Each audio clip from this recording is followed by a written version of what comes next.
আসসালামু আলাইকুম, কেমন আছেন সবাই? আশা করি অনেক অনেক ভালো আছেন। আলহামদুলিল্লাহ আমরাও ভালো আছি। আজকের ভিডিওতে আপনাদের সবাইকে স্বাগত।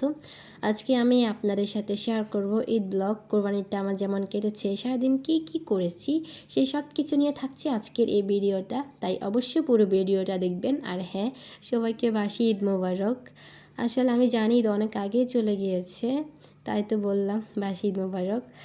আসলে ভিডিওটা এডিট করা হয় নাই, তাই আপলোডও দিতে পারি নাই। আজ দিব কাল দিব এইভাবে অনেক দেরি হয়ে গিয়েছে। তো যাই হোক, এখন হচ্ছে সকালবেলা, ঘুম থেকে উঠে দেখি আমাদের গরু নিয়ে আসছে, তাই আমি সোজা ছাদে চলে আসলাম দেখার জন্য। আসলে অনেক আগে গরু কিনা হয়ে গিয়েছে, কিন্তু বাড়িতে আনা হয় নাই, আজকে এনেছে। আর আমি এখন গরুটাকে সরাসরি দেখতে যাব না, কারণ আমি এখনও হাত মুখ ধুই নাই। তাই ছাদ থেকে দেখলাম আর ভাবলাম যে আপনাদের সাথেও শেয়ার করি। তো যখন হচ্ছে আমি হাত মুখ ধুয়ে একদম ফ্রেশ হয়ে যাব, তখন হচ্ছে আপনাদের সাথে শেয়ার করব, আমিও সরাসরি দেখব। আর এই যে এটা হচ্ছে আমার ঈদের ড্রেস। আসলে রোজার ঈদে সবাই যেমন গর্জিয়াস ড্রেস পরে, তারপর বিভিন্ন ধরনের জুয়েলারি ইউজ করে, মেকআপ করে, ঘুরতে যায়, নিজের মতো করে একটা সময় কাটায়। কোরবানির ঈদে কিন্তু তেমনটা হয় না। কাজ করতে করতে কখন যে সময় চলে যায়, মানে সেটা টেরই পাওয়া যায় না। আমারও ঠিক একই অবস্থা। তো এবার ঈদে কার কার আমার মতো অবস্থা হয়েছে তারা অবশ্যই জানাবা। যেহেতু অনেক কাজ, তাই আর তেমন কিছুই করলাম না, শুধু এই ড্রেসটা পরেছি। আর বুটিক্সের ড্রেস কিন্তু অনেক বেশি ভালো হয়, পরতেও আরাম আছে। আর এই ড্রেসটা আমার খুব পছন্দের। যাই হোক, আমার ঈদের ড্রেসটা কেমন হয়েছে সবাই অবশ্যই আমাকে কমেন্ট বক্সে জানাবেন। কোরবানিটাও আসলে অনেক ভালো লাগে, যে রান্না বান্নার উপরে সময় যায়, খেতেও ভালো লাগে। তো যাই হোক, এখন হচ্ছে আমি হাত মুখ ধুয়ে এরপর হচ্ছে যে জামা পরে, তার সাথে হচ্ছে নাস্তা করে নিয়েছি সকালের। আর এখানে হচ্ছে আমার রুটির জন্য আটা তৈরি করে নিয়েছে। আর আমি হচ্ছে এখানে দুপুরে রান্না বান্না করব। আসলে গরু জবাই করে কেটে রান্না করতে করতে প্রায় বিকেল হয়ে যাবে। দুপুরের জন্য তো কিছু প্রয়োজন, না হলে তো খালি পেটে থাকতে হবে সবাইকে। তাই দুপুরের জন্য রান্না বান্না করব। তো আজকে দুপুরের জন্য আমি এই মাছগুলো রান্না করব। আচ্ছা যাই হোক, আর ভাবলাম যে রান্নাবান্না করার আগে গরুটাকে সরাসরি একবার দেখে আসি, তারপর না হয় রান্নাবান্না করব, নাহলে তো আবার গরুটাকে জবাই করে ফেলবে।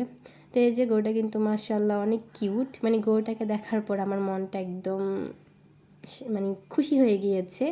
কিন্তু যখন মনে পড়লো যে এটাকে একটু পরে জবাই করে ফেলবে, মনটা আবার খারাপ হয়ে গিয়েছে।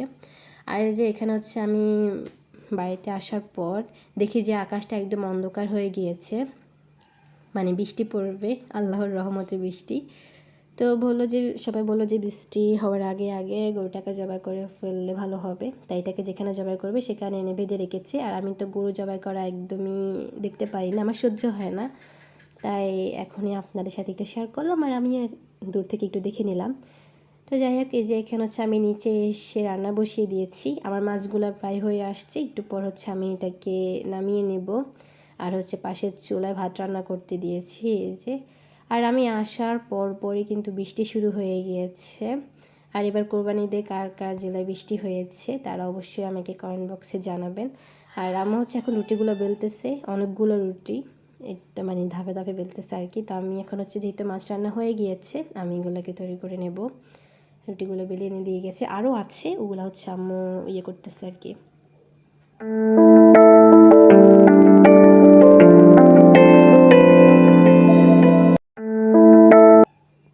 তো এই যে আপাতত এগুলো করেছি, এখন অনেকগুলো আছে। আর যে বাকিগুলো ছিল ওগুলো হচ্ছে আম্মু এই যে এখানে বেলে এনে দিয়ে গিয়েছে। আর আজ যদি আমার দাদুটা ভালো থাকতো, তাহলে হয়তো আমার পাশে বসে থাকতো, আমার সাথে রান্না বান্না করতো, আমার কোনটা ভুল হচ্ছে কোনটা সঠিক হচ্ছে সেটা দেখতো, সব কিছু নিজের চোখে দেখতে পারতো, ঠিকমতো কথা বলতে পারতো। আসলে আমার দাদু অসুস্থ, উনি না হাঁটতে পারেন, না বসতে পারেন, না ঠিকমতো কথা বলতে, মানে কথা উনি বলতে পারেন, তবে যে আমরা এখন যেভাবে কথা বলি ওইভাবে উনি বলতে পারেন না, নিজেরটা নিজেই বলে, কারোটা শোনে না। আর ওনাকে নিজের হাতে, আমরা নিজের হাতে খাইয়ে দিই ওনাকে, উনি নিজের হাতে নিজে খাইতে পারে না। নিজে নিজে উঠে বসতে পারে না, আমরা ধরে হাঁটাতে হয়, বসাতে হয়, শোয়াতে হয়, সব কিছু আমরাই করি। উনি শুধু সারাদিন শুয়ে থাকেন আর নিজের বকাগুলো নিজে বকতেই থাকেন, নিজে নিজেই কথা বলেন। আমরা যদি ডাক দিই তাহলে হয়তো একবার জবাব দেবে জি বলে, এরপরে আর জবাব দেয় না। তো আর কি, দাদুর জন্য অনেক খারাপ লাগছে। কাজ করছি আবার ওনার কথা মনে পড়ছে যে উনি থাকলে কি করতো। আর সবাই আমার দাদুর জন্য দোয়া করবেন, আল্লাহ যেন ওনাকে তাড়াতাড়ি সুস্থ করে দেয়, এত কষ্ট না দেয়। আর একদিন আপনাদের সাথে আমার দাদুকে নিয়ে একটা ভিডিও তৈরি করে শেয়ার করবো আর কি। তো আসলে গ্রাম অঞ্চলে যে ঘরগুলো থাকে এগুলোতে সাদা টাইলস করলে একটা ঝামেলা, মানে একদমই ইয়ে হয়ে যায়, নোংরা হয়ে যায়। তো এই যে আমি ধুয়ে মুছে পরিষ্কার করে নিয়েছি। আর এই যে এটা হচ্ছে গত রোজার ঈদের ছবি 2024 সালের। আসলে তখন দাদু সুস্থ ছিল, দাদুকে নতুন শাড়ি পরিয়ে ছবি তুলেছি, খুব মনে পড়ছে ওই দিনগুলোর কথা। আর এই যেখানে হচ্ছে আমাদের বারান্দায় মাংস কাটা হচ্ছে। আসলে আমাদের এই দরজাটা এখনও লাগানো হয় নাই, হবে, লাগিয়ে নেব, আপনাদের সাথে শেয়ার করব। দরজা ঘরে এনে রেখে দিয়েছে, কিন্তু এখনও লাগানোর খবর নেই আর কি। কীভাবে সময় পার হয়ে যায় বোঝা যায় না। তো এই যে এখানে হচ্ছে এগুলো মজক। আর যদি আজকে দাদু থাকতো তাহলে হয়তো মাংসগুলা নিজের হাতে ভাগ করতো, আম্মু করতো না। আসলে যখন দাদু ভালো ছিল তখনও দাদুই ভাগ করেছে, কখনো আম্মু ধরে নাই, আম্মু পাশে বসে ওনাকে সাহায্য করতো। তো এই যে আম্মুরা মাংস রান্না করে নিয়েছে।